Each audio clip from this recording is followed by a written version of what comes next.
What the story, guys? How did you? Just an addendum to my Shang Chi box office performance video that I did.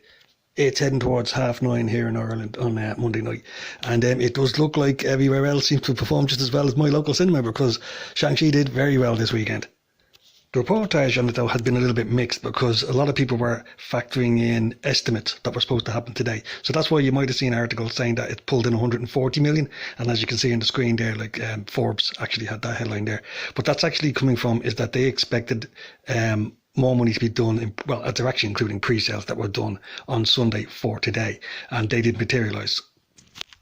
Or rather, when Box Office Mojo were doing their actual tally, they only had the 3-day weekend as opposed to the 4-day bank holiday weekend. So that's why you're seeing the difference between the actual tallies now, which is standing at 127 million as opposed to 140 million that's been reported earlier. But for an unknown Marvel property in the middle of the whole COVID situation, that's still very good. I mean, it almost just a little bit shy of Black Widow, and Black Widow is a much bigger name. The next week's takings will be the real story on whether this has any legs or not. Usually if it's below a 70% drop, it's a good sign. If it's around that, you're in trouble. But as it stands, it's performed much better than anyone was expecting, in the general business. It pulled in 71 million domestically in the United States, and it pulled 56 million worldwide, which is a little bit concerning because usually the worldwide distribution is a hell of a lot bigger than the American one. In recent years, the industry has been really reliant on the external markets outside of America to actually shore up the losses that a film could make if it doesn't perform well in America.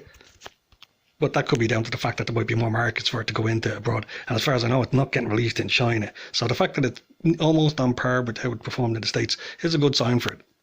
There's probably a lot of guys in Hollywood now are happy that it's performed as well, and you're probably going to see a lot of films getting pushed forward. I believe already Venom is going to be released on schedule as opposed to being pushed back what they're expecting, because I think Top Gun has gone back into being released next year, because they're not happy with the limited number of cinema screens that are available because of the COVID situation.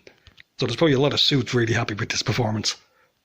I still haven't seen it myself yet. I was at a wedding this weekend, so I mean there's a lot of available funds left after that session.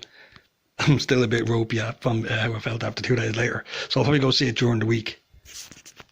But all in all, I'm sure there's a lot of happy people in the studios. So there you go. Like I said, 127 million worldwide opening for Shang-Chi and the Legend of the Ten Rings. They'll be happy with that. As I said, for a Marvel property that's not really that well known. And to be honest with you, it's completely kind of reinvented from what the comic book was, because the comic book was basically Bruce Lee, the movie character in comic book form. And this has a lot more kind of fantastical elements to it. So I'll be happy that pretty much everybody that came out to Black Widow seems to be coming out for this. Its future now will really be dependent on word of mouth and whether people liked it or not, and whether they get their friends to go. So there you go, once again, 127 million worldwide opening weekend for Shang-Chi, Legend of the Ten Rings. Like I said, 71 million domestic, which is really good, and far above what they expected. And there you go. So if you like this video, like and subscribe, and let us know what you think about it. Take care.